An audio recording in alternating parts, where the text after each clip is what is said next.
할렐루야! 오늘도 만복의 근원 되신 하나님 앞에 마음과 정성을 다하여 영과 진리로 예배합시다. 다 같이 묵상 기도 올려드리겠습니다.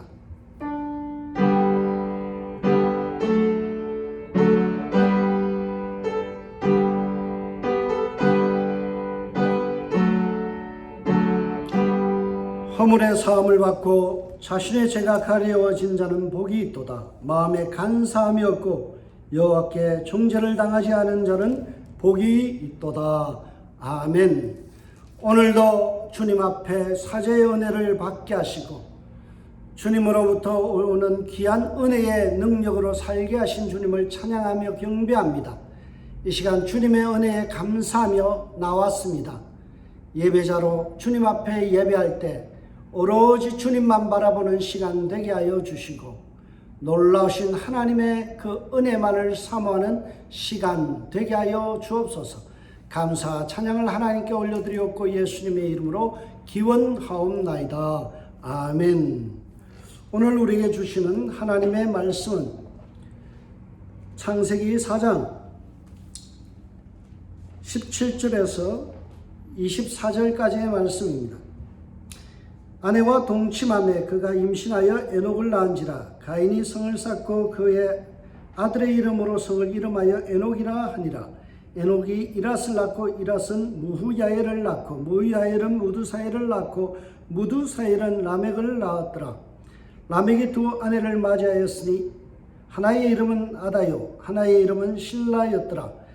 아다는 야발을 낳았으니 그는 장막에 거주하며 가축을 치는 자의 조상이 되었고 그의 아우의 이름은 유발이니 그는 수금과 통수를 잡는 모든 자의 조상이 되었으며 실라는 두발가인을 낳았으니 그는 구리와 쇠로 여러 가지 기구를 만드는 자요 두발가인의 누이는 나아마였더라. 라멕이 아내들에게 이르되 아다와 실라여 내 목소리를 들으라. 라멕의 아내들이여 내 말을 들으라. 나의 상처로 말미암아 내가 사람을 죽였고 나의 상함을 말미암아 소년을 죽였도다. 가인을 위하여는 벌이 7배일진데 라멕을 위하여는 벌이 77배이리로다 하였더라. 아멘. 오늘 창세기 28번째 시간입니다. 4장 17절에서 24절의 말씀을 가지고 추락하는 것은 날개가 있다라는 제목으로 말씀 나누고자 합니다. 오늘도 설교에 앞서서 한 4가지의 질문을 드리고자 합니다. 첫 번째는 지난주에 우리가 살펴봤던 하나님의 심판에 대한 가인의 반응은 어땠는가라는 것입니다. 죄를 지은 심판에 대한 그 하나님의 심판에 대한 가인의 반응이 어땠는가? 그리고 가인의 후손들 속에서 나타나는 특징이 무엇인가? 그 죄가 계속해서 번식되어지는데 왜 하나님은 그 죄를 당장 심판하지 아니하시고 오랫동안 참으시는가라는 이 질문입니다. 그리고 이 내용이 오늘 본문의 내용이 이스라엘 백성들에게 어떤 의미가 있는가라는 그러한 질문입니다. 여러분 이 질문을 통해서 우리가 오늘 본문을 들여다보며 해답을 찾고자 합니다. 이문열의 소설 중에서 추락하는 것은 날개가 있다라는 책이 있습니다. 처음에는 날개가 있으면 날아오르면 되지 왜 추락하는가라는 의문을 가졌습니다. 그래서 추락하는 것은 날개가 있다라는 이 말의 뜻을 살펴보니까 매우 철학적인 의미가 담겨져 있어요. 추락하는 것은 날개가 있다라는 이 표현은 오스트리아의 시인 잉게보르크 바하만이라는 사람이 처음으로 사용한 표현인데요. 이 말의 뜻은 이렇습니다. 날개가 있기 때문에 높이 올라갈 수도 있고 높이 올라갔기 때문에 그 자리에서 꼬꾸라져 추락할 수도 있다라는 의미입니다. 여러분 우리는 높이 올라가기를 좋아하죠. 존귀한 자가 되기를 원합니다. 그 존귀한 자의 정점에 올라가서 우리는 교만을 떨다가 꼬꾸라져 추락할 수 있습니다. 오늘 본문에 나오는 가인의 모습이 바로 그런 사람의 대표적인 모습입니다. 가인은 탁월한 인생이며 높이 날아올랐던 인생입니다. 가인의 뜻은 대장장이 또는 생산하다라는 의미를 갖고 있습니다. 지금으로 따지면 최고의 야철 신기술의 장인이라고 말할 수 있고요. 포항제철의 CEO가 같은 재력을 가진 사람, 게다가 최초의 장자권을 부여받은 걸출한 인물로 가인은 말할 수 있습니다. 그는 탁월한 인생을 살아왔습니다. 그는 부러울 게 없어요. 그러나 그 마음속에 죄악 때문에 얼마나 탁월한 인생이 곤두박질 치며 추락할 수 있는지를 보여주는 내용이 오늘 본문의 내용입니다. 오늘 본문 가인과 더불어 가인의 7세손, 7대 세손까지 세대를 수직적으로 보여주는 내용이 오늘 본문인데요. 그런데 오늘 본문을 보면 특이한 것은 가인의 가문에서 엄청난 문화적인 꽃이 피고 융성한 산업이 일어난다는 사실입니다. 목축이라는 산업과 음악이라는 예술과 제철 기술이라는 신문명이 한 가문을 통해서 창출되어졌어요. 어찌 보면 남들을 부러워할 만큼이나 잘 나가는 명문가입니다. 여러분, 여러분의 가정에 음악과 산업과 신기술이 모든 것이 여러분의 자녀를 통해서 일어나고 그러한 세계적으로 유명한 사람이 된다면 얼마나 좋겠습니까? 그러나 성경은 좀 다른 관점에서 이야기합니다. 이상하게도 화려해 보이는 겉모습과는 달리 가인의 출발점이 되어지는 가인의 결혼식에 대한 기록을 전혀 하고 있지 않습니다. 오늘 본문 17절에 보면 곧바로 아내와 동침하매라는 단어로 시작합니다. 가인이 이미 유부남임을 밝히고 있습니다. 성경은 왜 가인의 결혼식 장면을 생략했을까요? 여기에 대해서 성경은 조용히 침묵합니다. 하지만 우리가 뭔가 짐작할 수 있는 내용이 있죠. 그것은 말 못할 사정이 있었다라는 것을 우리는 미루어 짐작할 수 있습니다. 속도 위반을 했든지 무슨 사고 때문에 덥석 아이를 가져서 그래서 결혼을 했는지 그냥 임신을 하매라는 말로 시작합니다. 가인의 출발은 뭔가 비정상적인 출발임을 성경은 꼬집어서 은근슬쩍 우리에게 제시하고 있습니다. 여러분, 오늘 본문은 이처럼 죄는 비정상적인 흐름으로 치닫게 만든다는 것을 우리에게 알려주고 있습니다.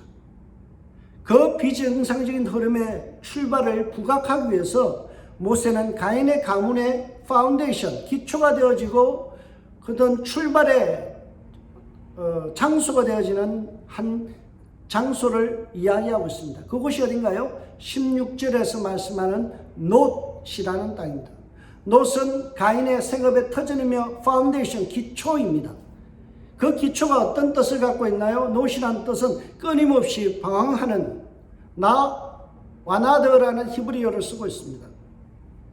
끊임없이 방황하며 끊임없이 흔들리기 때문에 뭔가 비정상적인 돌출적인 결혼이 시작되었다라는 것을 우리에게 말해주고 있습니다. 17절을 보면 그 사실이 그대로 드러납니다. 아내와 동침함에 그가 임신하여 에녹을 낳은지라 가인이 성읍을 쌓고 그의 아들의 이름으로 성을 이름하여 에녹이라 하니라. 겉으로 보면 너무나 복받은 것 같습니다. 성읍도 있습니다. 아내도 있고 자식도 있어요. 재산이 많습니다. 그러나 성경은 그런 관점에서 이야기하지 않습니다. 이 오늘 17절의 내용의 포인트는 뭔가 하면 하나님과 충돌되는 인생을 부각시키고 있는 본문입니다. 분명 하나님은 가인에게 유리하는 자가 되라라고 운명과 숙명을 정해줬습니다. 그는 그렇게 살아야만 합니다. 하나님께서 말씀하셨기 때문에 유리하는 자로 살아가는 것이 하나님의 뜻입니다. 그런데 가인은 아내와 동침하고 에녹성을 쌓고 정착하여 그곳에서 살아가고 있습니다. 여기서 성이라는 단어는 일어나는 단어인데요, 정착지, 성체, 마을, 항구적인 거주지를 이야기합니다. 하나님은 방황하는 인생을 그에게 처벌로 주셨어요. 그것이 그의 삶의 정체성이 되어야 돼요. 그런데 그것을 거부합니다. 하나님의 뜻과 모순되고 하나님과 충돌되는 삶을 살지라도 나는 편안하게 살고 싶다는 거예요. 나는 정착해서 살고 싶다는 거예요. 하나님의 뜻은 방황하는, 유리하는 삶을 살아가는 것이 그것이 뜻인데, 그것을 던져버리고 자기는 하나님의 뜻과 배치되는 인생을 살아가고 있다는 것입니다. 왜 가인의 삶에 이런 모순이 발생했을까요? 여기에 대해서 한 가지의 가능성을 우리는 추론할 수 있습니다. 여러분, 어떤 이유에서 가인이 성을 쌓았을까요?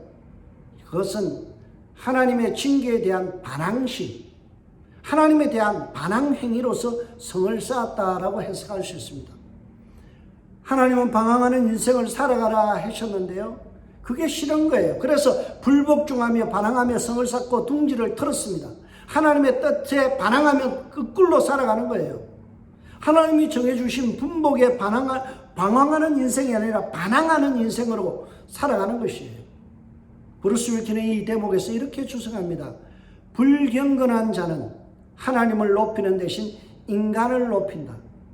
이것은 고집스러운 반역의 행위다. 고집스러운 반역의 행위다. 뭐가요? 하나님의 뜻을 던져버리고 자기의 뜻을 높이고 자기 뜻대로 살아가는 것은 하나님 앞에서 반역이라는 거예요. 왜 이렇게 해석할 수 있나요? 그것은 창세기 원역사를 다루고 있는 1장에서 11장의 내용을 살펴보면 알 수 있습니다. 그곳에 보면 성을 쌓는 행위가 오늘 본문과 또 한 곳이 나오죠. 그곳이 어딘가요? 11장에 있는 바벨탑 사건이에요. 창세기 11장 4절에 보면 자, 성읍을 우리가 건설하자, 그리고 탑을 쌓자라는 제안을 합니다. 그래서 흩어짐을 면하자라고 이야기하죠. 하나님을 보호자로 여기며 하나님 중심으로 사는 것이 아니라 탑이 중심이 되어지고 도시가 중심이 되어지고 문화가 중심이 되어지는, 그래서 자기 힘으로 성을 쌓고 자기 자신을 보호하려는 행위를 하고 있습니다. 이것은 하나님을 거부하는 행위예요. 그래서 하나님은 성을 쌓는 것을 싫어하셨고 결국 바벨탑을 완전히 파괴시키고 성읍을 무너뜨려 버렸습니다. 여러분, 성을 쌓는다는 것은 하나님 앞에 불순종한 행위로 해석하는 것이 가능하죠. 여러분은 누구를 신뢰하나요? 여러분은 하나님의 뜻 앞에 순종하며 살아가십니까? 하나님의 뜻과 경륜 앞에, 섭리 앞에서 역행하며 살아가십니까? 반항하고 있습니까?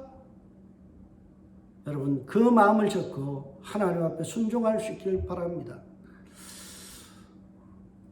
하지만 빅터 해밀턴은 이 부분에 대해서 또 하나의 다른 견해를 우리에게 피력합니다.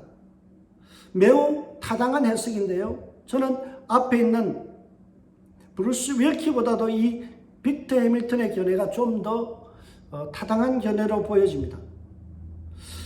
그는 이런 말을 합니다. 만약 성 쌓는 것이 하나님 앞에 불순종이라면 바벨탑을 파괴시켰듯이 에녹성도 당장 하나님께서 파괴시켜야 마땅하지 않는가. 그러면서 다른 이유를 이야기해요.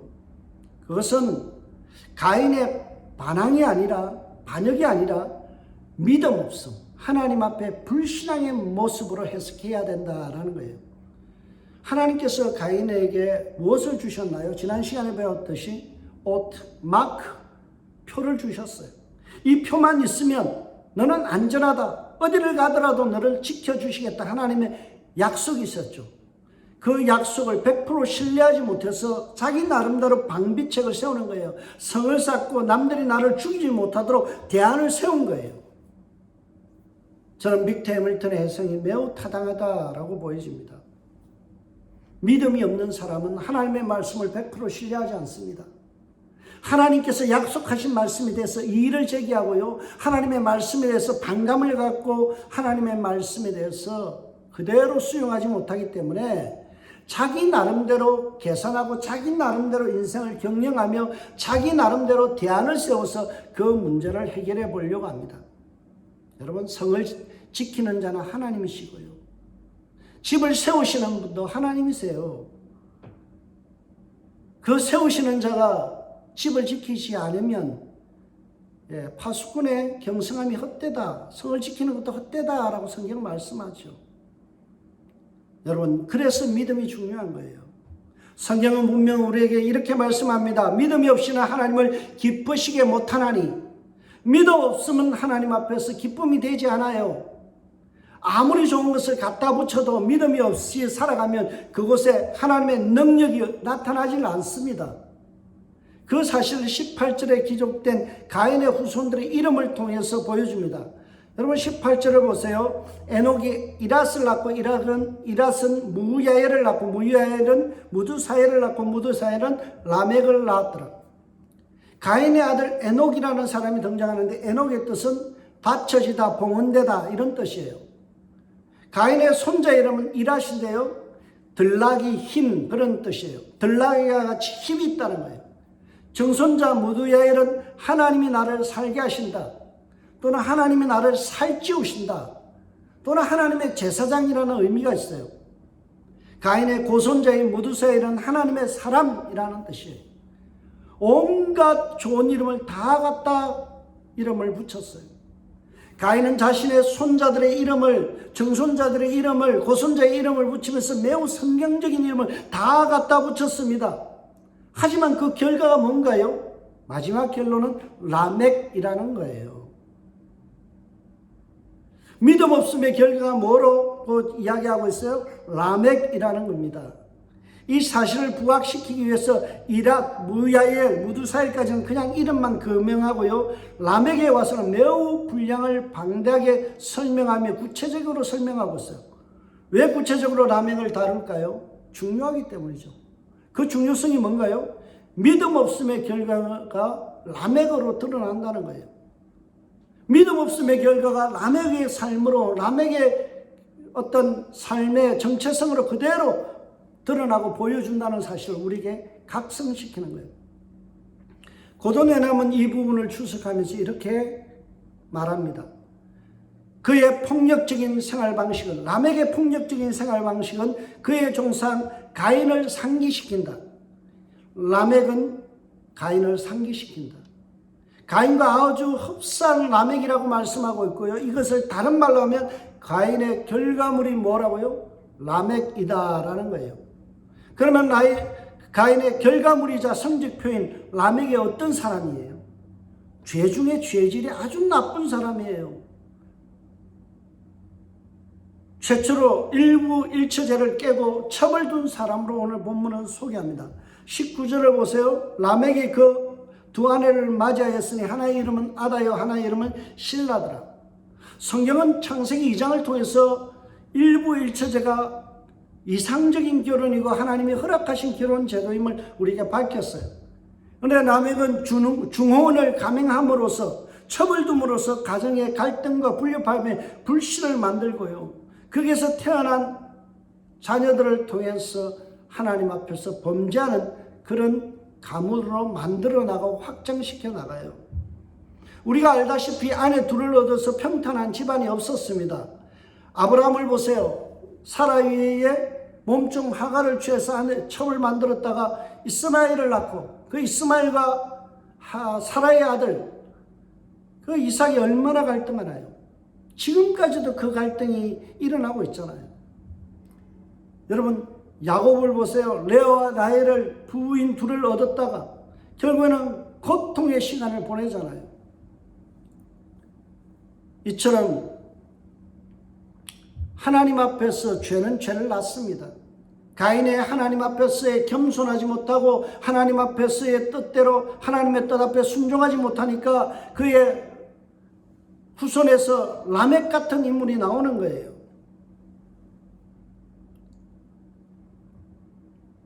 여러분 여기서 하나 우리가 생각해 볼 것은 라멕이 아내를 둘을 얻었어요. 하나님의 뜻과 배치되는데 그것을 감행했어요. 일부일처제가 하나님의 뜻인데 그것을 거부하고 아내 둘을 얻었습니다. 왜 라멕이 두 아내를 얻었을까요? 그것은 육체적인 욕망을 이겨내지 못했기 때문에 그렇습니다. 육체적인 욕망에 사로잡혔기 때문에 라멕은 두 아내를 얻었어요. 라멕이 맞이한 아내의 두 사람의 이름을 보면 그것을 우리는 짐작해 알 수 있습니다. 한 아내의 이름은 아다인데요. 그 이름은 아름답다, 장식품 그런 뜻이에요. 그리고 두 번째 아내의 이름은 실라인데요. 그림자, 딸랑딸랑 울리는 목소리 그런 뜻이에요. 목소리가 아름다운 여자. 두 여자의 이름을 조합해보면 아가서 2장 14절에서 말하는 부드러운 목소리와 아름다운 얼굴이라는 뜻을 가지게 됩니다. 두 여자, 그의 아내의 특징은 뭐예요? 오직 예쁜 것, 매력적인 것, 외모만 보고 결혼했다는 사실이에요. 다른 거는 다 용서해도요, 못생긴 거는 용서 못하는 것이 라멕이라는 사람이에요. 고든 왜냐하면 이것을 보고 육신적인 욕망에 이기지 못하는 라멕이라고 규정합니다. 유욕에 사로잡힌 라멕.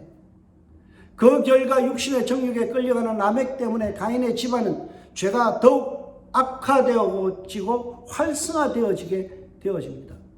브루스 윌키는 죄의 악화는 이제 결혼관계로 확대되어진다. 이 관계의 계보에서, 가족의 계보에서 죄로 인해 비극적인 왜곡과 파멸의 이미지가 드리워지고 있다라고 주석합니다. 여러분, 죄는 악화되어지고 확대되어집니다. 가인이 하나님 앞에서 범죄하였을 때 그가 회개하고 하나님의 뜻 앞에 순종했더라면 이런 비극과 왜곡은 일어나지 않습니다. 죄를 방치하면요, 그것이 확대되어지고 그것이 악화되어지며 후손 속에서 비극적인 왜곡과 파멸이 드리워지게 되어 있습니다. 욕심이 잉태한 자, 죄를 낳고 죄가 장성하면 사망을 낳게 되어 있습니다. 이것이 죄의 결과입니다. 그래서 우리는 죄를 무서워하고 하나님의 뜻 앞에 순종해야 되며 하나님께서 나에게 내려주신 처벌에 대해서, 권고에 대해서 받아들이며 수용하는 자세가 필요하죠. 근데 우리는 오늘 본문을 읽어가면서 하나의 당혹스러운 사실과 맞닥뜨리게 됩니다. 그게 뭔가 하면 죄를 지었는데 하나님께서 바로 심판하지 않는다는 거예요. 겉으로 보면 별로 심각성이 드러나지 않습니다. 하나님께서 당장 처벌해도 마땅한 사람들의 삶인데 그것을 하나님께서 그냥 두고 보시는 거예요. 왜 그러실까? 그것은 인간의 죄악 가운데서도 하나님은 하나님의 경륜과 섭리를 펼쳐 나가시기 때문에 그래요. 오늘 본문에 보면 죄인 라멕의 후손들의 삶의 특징을 보면 문화가 아주 활성화되어지고요, 문화 창조의 시조로 등극합니다. 목축의 원조 야발, 음악의 원조 유발, 금속공예의 원조 두발가인, 이렇게 소개하고 있어요. 20절에서 22절을 보시기 바랍니다. 아다는 야발을 낳았으니 그는 장막에 거주하며 가축을 치는 자의 조상이 되었고 그의 아우의 이름은 유발이니 그는 수금과 퉁수를 잡는 모든 자의 조상이 되었으며 신라는 두발가인을 낳았으니 그는 구리와 쇠로 여러 가지 기구를 만드는 자요 두발가인의 누이는 나아마였더라. 여러분, 하나님 앞에 범죄한 가정이면 하나님께서 당장 심판하고 뭔가 결론이 좋지 않아야 되는데 악인의 형통함을 오늘 본문은 말해주고 있어요. 당혹스럽죠. 하나님 살아계신가? 왜 악인이 형통하는가? 정말 당혹스러운 내용은 계속되어집니다. 창세기는 가인의 가계를 통해서 세상의 중요한 많은 문화가 발전적으로 일어나는 것을 이야기하고 있습니다. 죄를 지었는데 겉으로 보면 망하지를 않아요. 도리어 잘 되는 듯 보여집니다. 오늘 본문에 야발이라는 인물이 등장하는데요, 그도 목축을 해요. 누구하고 닮았어요? 죽은 삼촌 아벨과 닮았죠. 근데 아벨의 목축과 그리고 야발의 목축은 좀 다른 점이 있습니다. 그게 뭔가 하면 가축이란 단어에서 차이가 나요.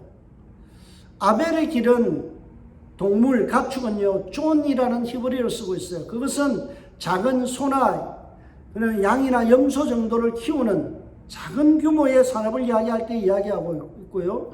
야발이라는 사람의 가축이라는 단어는 미크네라는 단어인데 그 뜻은 낙타나 나귀까지 포함하는 대규모 축산업을 이야기하고 있어요.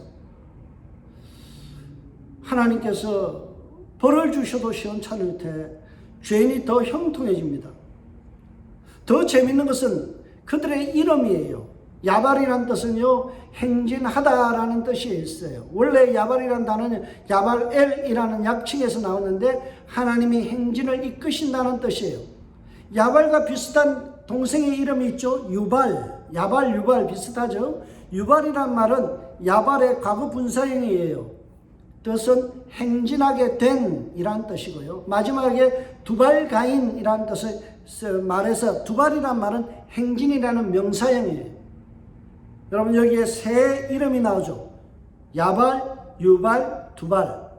운율이 굉장히 일정하게 맞는데요. 거기에 보면 야발, 행진하다, 유발, 행진하게 된, 두발, 행진이라는 뜻입니다. 새 이름을 통하여 성경은 죄악된 후손이지만 하나님이 행진하게 하신다. 앞으로 나아가게 하신다. 결코 은혜를 멈추지 않으신다. 그것도 아주 우아한 행진으로 이끌어 주신다는 것을 이야기하고 있어요. 왜냐하면 나아마라는 뜻은 기쁘다, 우아하다 그런 뜻이에요. 죄인의 가문에도 하나님께서 그들을 심판하지 아니하시고 도리어 우아하게 행진하게 하시고요. 하나님의 심판을 뒤로 유보하세요. 왜 그러실까? 속이 답답해오죠. 그것은 하나님께서 타락한 계열의 사람 속에서도 하나님의 은혜와 은사를 작동시켜서 하나님의 역사를 이끌어 가시기 때문에 그래요.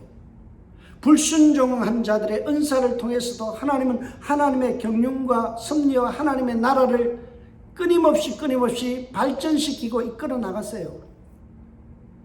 하나님의 역사는 이방인을 통해서도 역사하십니다. 우리가 잘 아는 바로나 느부갓네살 왕과 같은 이방인을 통해서 하나님은 하나님의 일을 하세요. 그래서 우리가 겉으로 보이기에는 하나님께서 즉각적인 심판이 없다 할지라도 하나님께서는 어떻게 해요? 천천히 하나님의 일들을 경륜을 이루어 가시며 하나님의 역사의 수레바퀴를 돌리시는 거예요. 하나님은 악인들을 곧바로 망하지 않게 하시는 가운데서 길이 참으시고 그리고 회개하고 돌아오시기를 바라시는 거예요. 여러분 우리는 하나님에 대해서 좀 올바른 생각을 가졌으면 좋겠습니다. 여러분 하나님은 기분 나쁘거나 수틀리면 그냥 적결 심판으로 벼락을 치는 좁쌀 영감이 아니십니다. 하나님은 길이 참으시고 통 크게 양보하시고 오랫동안 기다리시는 하나님이세요. 브루스 윌킨의 이 부분에 대하여 하나님은 일반 은총을 통해 신자들뿐 아니라 불신자들도 가정생활을 향유하게 한다라고 이야기합니다. 여러분 하나님께서 비를 내릴 때 믿는 사람 믿지 않는 사람 구분해서 비를 내리지 않습니다. 죄인에게도 동일하게 비를 내려서 곡식을 먹게 하시고요. 농업을 하게 하십니다. 하나님은 죄인에게도 비를 내려서 은혜의 삶을 살게 하십니다. 하나님의 사랑하심이 얼마나 크고 놀라우신지를 우리가 알 수 있죠. 죄가 더한 곳에 은혜가 넘칩니다. 오늘 본문의 구절을 보면 그 사실을 우리가 입증할 수 있습니다. 오늘 본문은 샌드위치 기법처럼 되어 있어요. 20절에서 22절 그리고 25절이 따로따로 있고 그 사이에 뭐가 있어요? 23절과 24절이 있어요. 20절과 22절 그리고 25절은 행복한 출생의 소식이 있고요. 그리고 나서 23절, 24절은 람에게 그 극악무도한 폐륜적인 삶들에 대해서 고발하는 내용이에요. 죄를 둘러싸고 있는 것이 뭐예요? 생명이에요. 하나님의 은혜예요. 여러분 죄악 가운데 있는 사람들이 살아가고 존재할 수 있는 이유가 뭔가요? 하나님의 은혜의 보호하심, 은혜의 공급하심이에요. 여러분 우리에게도 동일합니다. 우리가 죄인인데요. 죄인임에도 불구하고 즉각적인 하나님의 심판이 없이 오늘도 생업 속에서 먹고 살아가며 죄를 지어도 하나님께서 천둥과 번개를 쳐서 우리를 죽이지 아니하시고 어떤 사고를 통해서 하나님께서 죽이지 아니하시고 살게 하시는 생명을 붙들어 주시고 은혜 주시는 것은 뭐예요? 하나님의 보호하심과 은혜의 공급하심 때문에 우리가 지금 살아가는 거예요. 그래서 우리는 감사해야 돼요. 우리는 죄인임에도 불구하고 오늘도 안전하게 살아가는 것에 대해서 하나님 앞에 감사할 수 있어야 돼요. 그런데 라멕은 그 은혜를 감사하지 않고 죄를 지어도 즉각적인 심판이 없다라는 것을 앞세워서 도리어 헛세를 부리며 죄를 자랑하고 있습니다. 이 사실을 모세는 23절과 24절을 통해서 오늘 본문의 핵심을 통해서 라멕의 헛세를 고발합니다. 그것을 노래 형식으로 하고 있어요. 라멕의 아내들에게 이르되 알라와 실라여 내 목소리를 들으라. 라멕의 아내들이여 내 말을 들으라. 나의 상처로 말미암아 내가 사람을 죽였고 나의 상함으로 말미암아 소년을 죽였도다. 가인을 위하여는 벌이 700일진데 라멕을 위하여는 벌이 77배 일이로다 하였더라. 지금 라멕은 자신의 살인을 자랑하고 있어요. 가인은 자기가 동생을 죽이고도 어땠어요? 숨겼죠. 그런데 라멕은 사람을 죽이고 자랑하고 있습니다. 그것도 이 사람이라는 친족이에요. 오늘 성경은요, 그 친족을, 사람을 죽인 것을 그냥 우발적으로 살해한 것이 아니라 짐승을 때려잡듯이 아주 포악한 방법으로 살인한 것을 지적하고 있어요. 여기에 내가 사람을 죽였고 소년을 죽였도다라는 이 단어에서 죽였다라는 말이 히브리어로 하락이라는 단어인데 그게 어떤 의미인가 하면 도살하다, 쳐 죽이다라는 뜻이에요. 짐승을 쳐 죽이듯이 도살하듯이 좀 끔찍한 방법으로 자신의 친척들을 어떻게 해서 도륙해버렸어요. 살해해버렸어요. 그리고 나서 자랑하고 있어요. 한마디로 마카파입니다. 여기서 엘레드라는 소년이라는 단어는 어린아이를 의미하고 있어요. 라멕이 죽인 것은 어린아이부터 시작해서 어른애까지 무차별적으로 살해한 것이에요.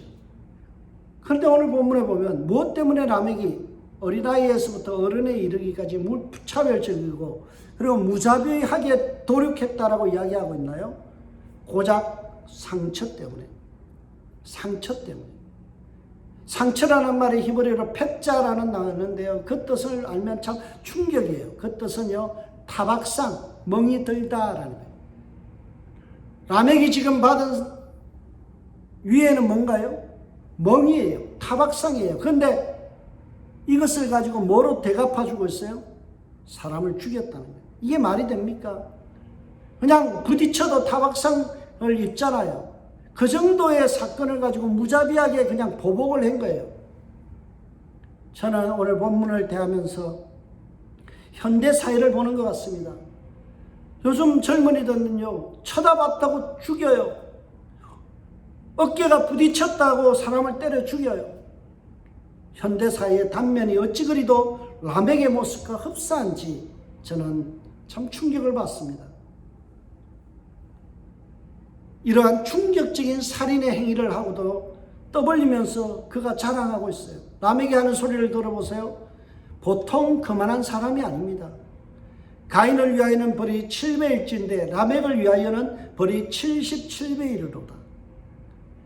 여러분, 방귀 낀 놈이 성낸다고 지금 어떤 말을 하고 있어요? 나에게 위해를 가하기만 해봐. 벌을 77배로 대갚아 줄 거야 라고 선언합니다. 자기가 법이에요. 황야의 무법자처럼 자기가 법을 세워놓고 선포해버립니다. 여기에는 하나님의 입김이나 하나님의 의견은 조금도 끼어들 여지가 없습니다. 조금도 양심의 가책을 느끼지 못하고 있어요. 도리어 죄를 지어놓고 나를 죽이려 들으면 하나님이 너희를 77배로 대갚아준다라고 얼음장을 놓고 있습니다. 하나님의 이름을 망령되이 일컬으며 하나님의 이름을 갖다 붙이면 어때요? 사람들을 급박하고 있어요.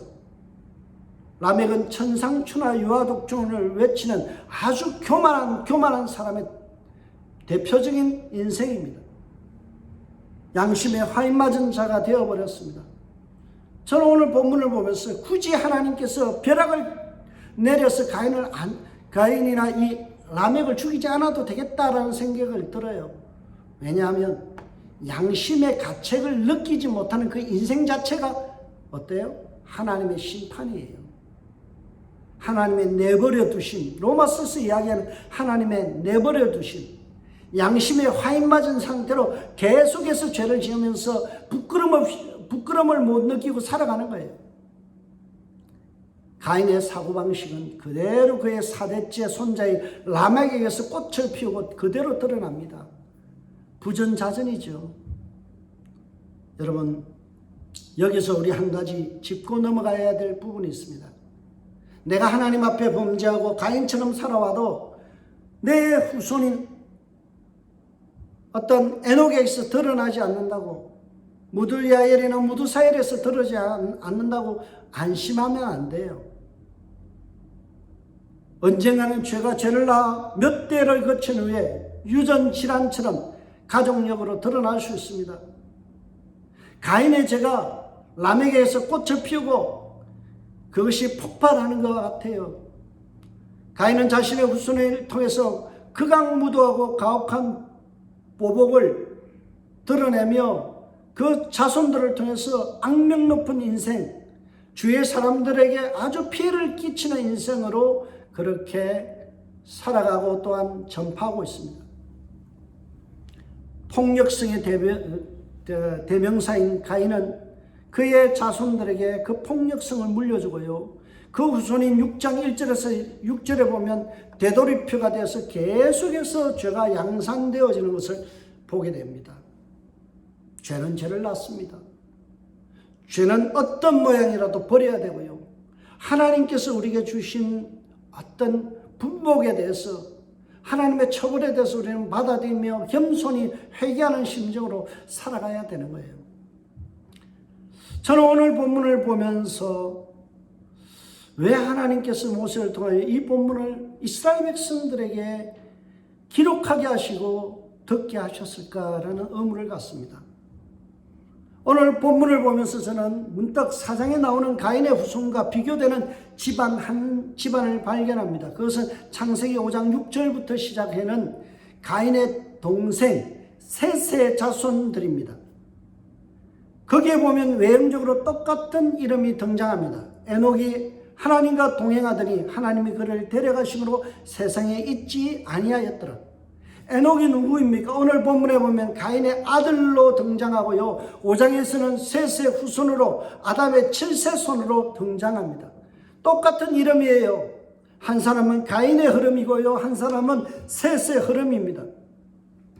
오늘 본문 4장은 가인의 7세 손을 등장합니다. 7대 손을 등장시키고 5장은 아담의 7대 후손에 대해서 쭉 등장시키면서 똑같은 이름을 집어넣고 있어요. 에녹과 에녹.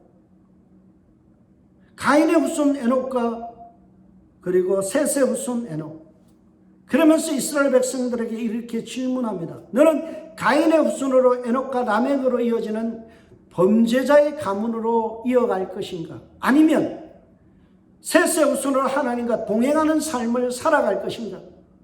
이 질문이 바로 이스라엘 백성들에게 던지는 요체입니다. 오늘 이 질문은 우리에게도 동일한 질문입니다.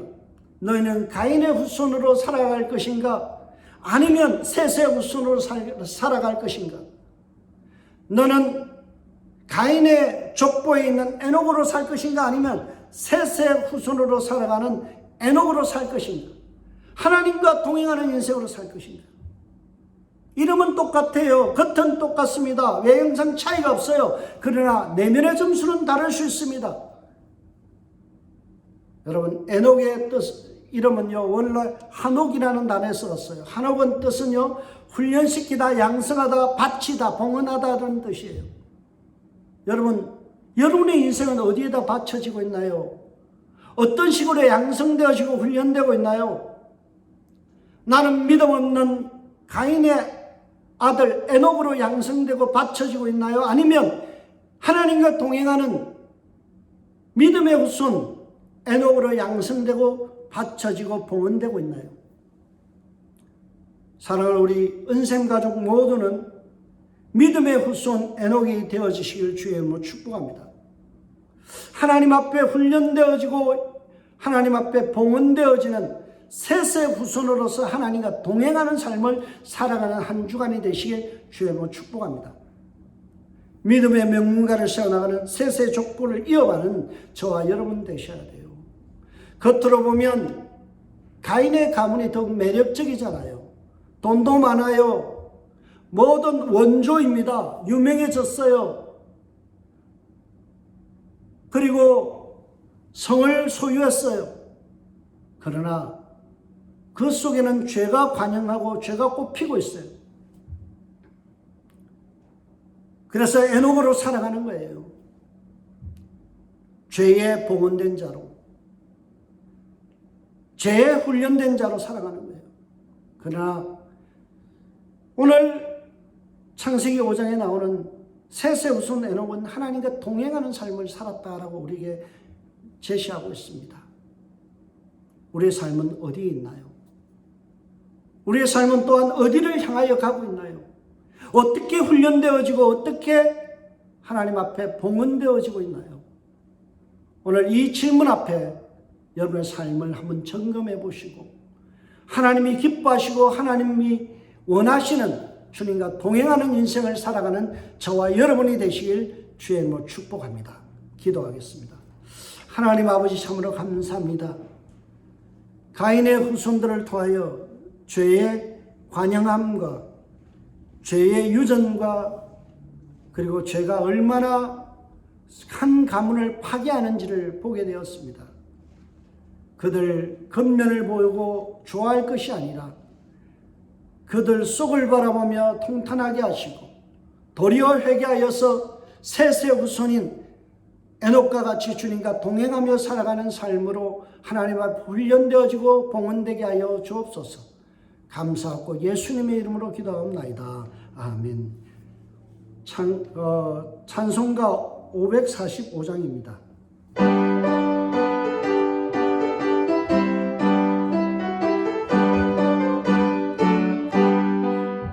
눈에 아무 증거 아니 베어도 믿음만을 가지고서 널 걸으며 이기에 아무 소리 아니 들려도 하나님의 약속 위에 서리라. 걸어가세 믿음 위에 서서 나가세 의심 버리고 걸어가세 믿음 위에 서서 눈 가기에 아무 증거 없어도. 기도합시다. 믿음만을 가지고서 하나님을 기쁘시게 하는 에녹의 삶이 되게 하여 주시옵소서. 오늘도 주의 말씀 붙들고 세상에 흩어집니다. 이 한 주간이 주님 앞에 연락될 수 있도록 거룩한 걸음을 연습하며 주님 앞에 봉헌되어지는 삶이 되어질 수 있도록 우리를 성삼위 하나님께서 둘러진치시고 성령께서 인도하여 주시옵소서. 주님 앞에 귀한 예물 구별하여 드립니다. 이 예물 저들의 눈물과 땀과 정성과 마음이 고스란히 배어있사오니 주께서 받으시고 하늘 상급과 땅에 기름진 것으로 갚아주시고 자녀 손손마다 하나님 경외하는 가정으로 가문으로 자손으로 세워주시옵소서. 지금은 우리 주 예수 그리스도의 은혜와 하나님의 사랑과 성령의 복주심의 역사가 오늘도 귀한 말씀 붙들고 세상에 흩어져서 주님 앞에 거룩한 가문을 세워나가기 원하는 모든 은샘 가족들과 이웃교회 성도님들과 선교사님들 머리 위에 지금부터 영원토록 주의 복이 함께하여 주옵시기를 간절히 축복하며 축원합나이다.